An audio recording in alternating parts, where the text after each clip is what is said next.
10월 23일 월요일 마감 브리핑 영상 시작하겠습니다. 제가 주말 내내 몸이 좀 안 좋아서 저번 주에 마감 브리핑을 올리지 못했었네요. 죄송합니다.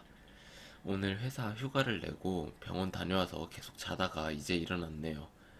코로나는 음성이 나왔는데 여튼 시청해주시는 분들도 환절기에 건강 조심하시기 바랍니다.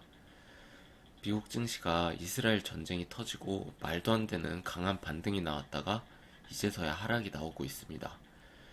이런 모습을 보면 증시는 정말 쥐고 흔드는 주체가 있다는 게 확실해 보이네요. 어쨌든 저는 아직도 반도체 3배 인버스를 보유하고 있는 중이고 큰 수익을 보고 있는 상태입니다. 아마 이번 FOMC 전후로 매도를 하게 될 것 같은데 추세를 봐서 반등이 나올 타이밍 같으면 포지션 정리를 해보려고 합니다. 그럼 코스피 차트 보시겠습니다.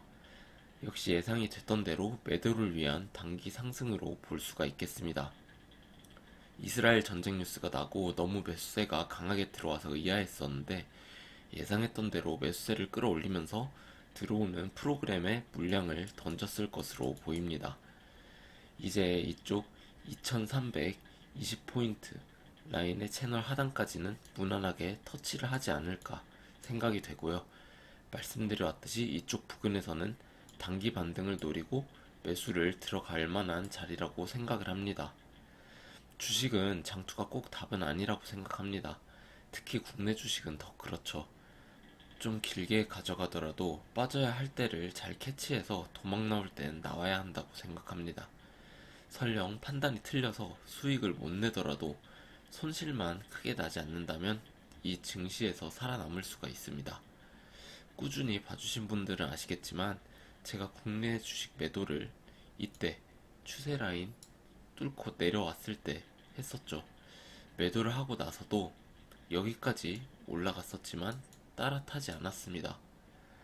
그 당시에는 털렸다고 보일 수도 있겠지만 저는 제 나름 개인적인 기준을 가지고 정리를 했었던 거고요. 그 덕분에 이런 하락 파동을 피할 수가 있었죠. 제가 드리고 싶은 말씀은 꼭 개인적인 기준을 가지시고 나와야 한다고 판단이 될 때는 꼭 나오셔야 한다는 겁니다. 떨어질 때마다 매수를 하는 것은 매매 전략이라고 생각하지 않습니다. 여러분들의 돈이 무한하지가 않은데 어떻게 떨어질 때마다 매수를 할 수가 있을까요? 정리해야 할 때 정리를 하지 않으면 제가 보유하고 있는 제넨바이오처럼 됩니다. 저도 제넨바이오로 수익 냈던 것도 다 반납하고 아직 물려있는 상태네요. 저도 좀 기계처럼 매매를 하기 위해서 좀 더 수련이 필요한 것 같습니다. LX 세미콘 보시겠습니다. 계속 내려오고 있는 상태입니다. 장기 추세 라인을 봤을 때 개인적으로 단기 반등 시작점을 72,000원 라인 정도로 보고 있습니다. 저는 이번에 이쪽까지 내려온다면 매수를 들어가 볼 생각이고요. 최대 68,000원 라인까지 내려갈 수도 있다고 생각을 하고 매매를 해보려고 합니다. 당연히 단기 반등을 노리고 들어가는 것이고요. 단기간 내에 V자 반등이 나올 거라고 생각하지도 않습니다. 그냥 추세선을 보고 한번 들어가 볼 만하다고 생각이 됩니다. 솔루엠 보시겠습니다. 솔루엠은 오늘 개파락을 하면서 확실하게 추세를 깼다가 다시 말아 올리면서 마감을 했습니다. 거래량도 크게 터지지 않았네요.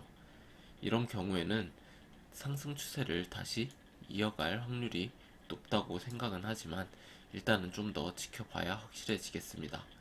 이게 과연 아래에 자동 매도 걸어온 물량을 털어먹고 이렇게 올리는 것인지 아니면 추세를 유지하는 것처럼 보이게 만드는 페이크인지 좀 더 봐야겠습니다. 코스닥 차트 보겠습니다.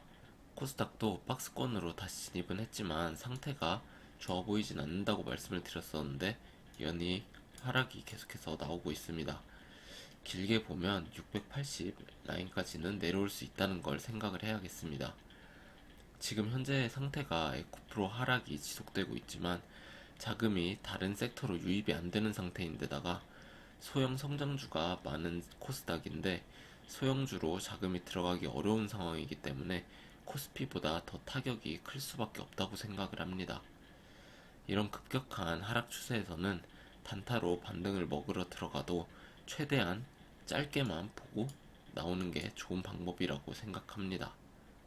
에코프로 보시겠습니다. 예상대로 에코프로는 계속해서 하락세를 타고 내려오고 있습니다.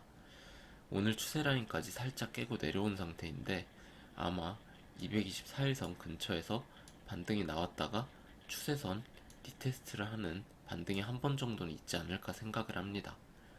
매도세가 굉장히 강하기 때문에 큰 반등을 기대하기는 어려울 것 같고요. 이렇게 급격하게 오른 만큼 하락 추세로 전환이 됐을 때는 하락도 강하게 나올 확률이 높습니다.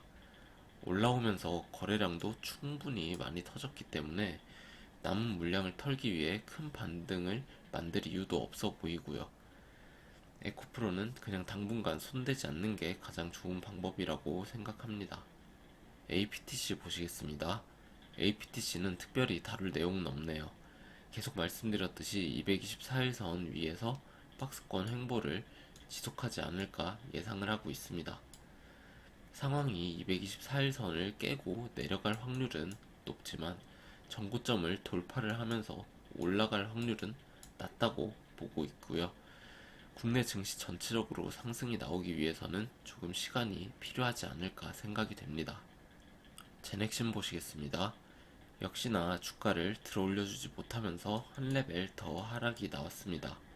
제넥신 매수를 하든 추매를 하든 지금 상황에서는 이 하락 채널 상단 돌파를 확실하게 해주는 것을 확인을 하고 들어가는 게 좋아 보입니다. 안타깝지만 아직까진 크게 매수세를 끌어오면서 돌파를 시켜줄 재료는 안 보이는 상태고요. 제넥신도 마찬가지로 시간이 많이 필요해 보이는 종목이긴 합니다. 대명에너지 보시겠습니다. 저번 주에 크게 상승이 나오면서 21,000원 라인에 매도를 한번 했습니다. 다행히 20% 정도 크게 수익을 냈는데 제가 그 다음날 이쪽 지지선 근처에서 다시 매수를 들어왔습니다. 이후로 쭉 내려오면서 현재는 물려있는 상태네요. 만약에 내일 반등이 못 나와준다면 16,000원 라인까지는 내려올 거라고 생각을 하는데요. 여기서 강하게 깨고 내려가는 그림이라면 아쉽지만 손절을 해야 할 것 같고 매수가 들어오는 것이 확인이 된다면 추가 매수를 들어가 볼 생각입니다. A루트 보시겠습니다. A루트는 제가 익절을 하고 나온 뒤에 더 큰 상승이 나와줬네요. 아쉽긴 하지만 뭐 어쩔 순 없죠. 다음 매수 타점을 찾아보도록 하겠습니다. 오늘 음봉을 만들기는 했지만 거래량이 많이 터지지 않은 게 좋아 보이긴 합니다. 만약에 내일 양음양 패턴을 그리는 느낌이라면 종가 매수를 해보는 것도 좋을 것 같습니다. A루트도 언젠가는 한번 튈 수 있는 종목이라고 생각을 하기 때문에 매일 체크를 해보도록 하겠습니다. 제넨바이오 보시겠습니다. 제넨바이오는 최근에 거래량이 터진 이후에 잠잠한 상태입니다. 전사채 입금일도 일주일 연장이 됐고요. 일단 회사에 자금이 들어오면 뭔가 합의가 되고 진행이 될 것이라 기대를 해볼 수가 있을 텐데 지금 현재는 그런 상황은 아닌 것 같습니다.